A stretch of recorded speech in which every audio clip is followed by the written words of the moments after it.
Сәлем балалар, келіңдер, қызықты оқиға тыңдайық.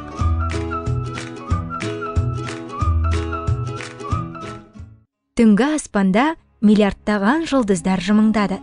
Бабылдық ғұламалар телескоп арқылы нұрлы аспанға қарады. Аспанға қара, жаңа жұлдыз пайда болды.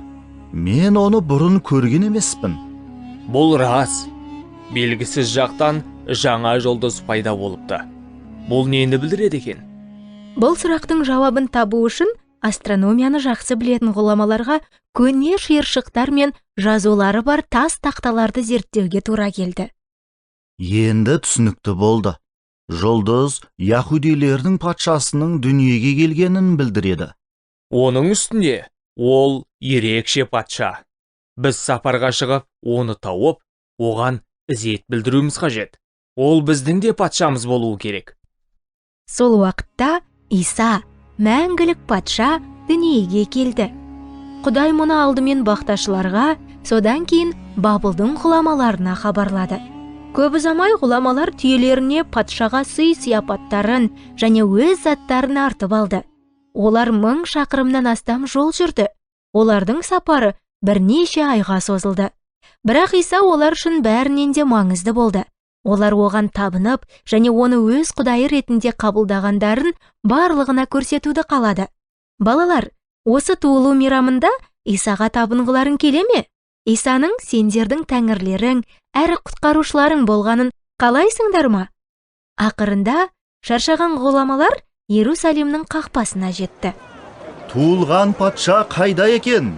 Біз оның жұлдызын көріп, оған табынуға келдік. Бірақ оларға ешкім жауап бермеді. Адамдар бұған таң қалып, өз жолдарымен жүре берді.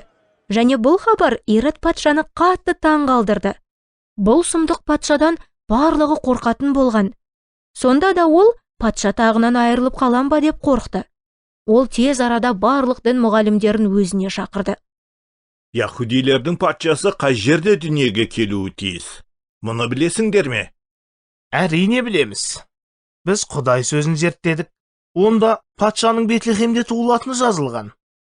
Бұл сөздер Иродтың жүрегін қорқынышқа толтырды. Бірақ ол қорқатынын ешкімге көрсетпеді.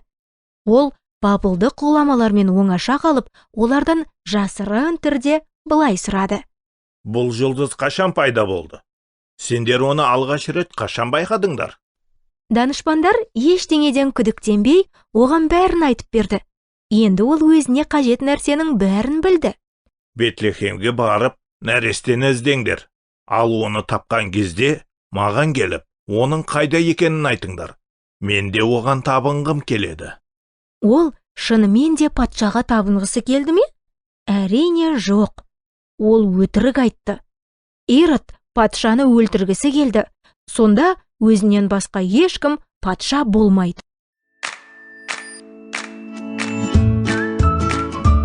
Жақында кездескенше балалар, менің атым Әлия.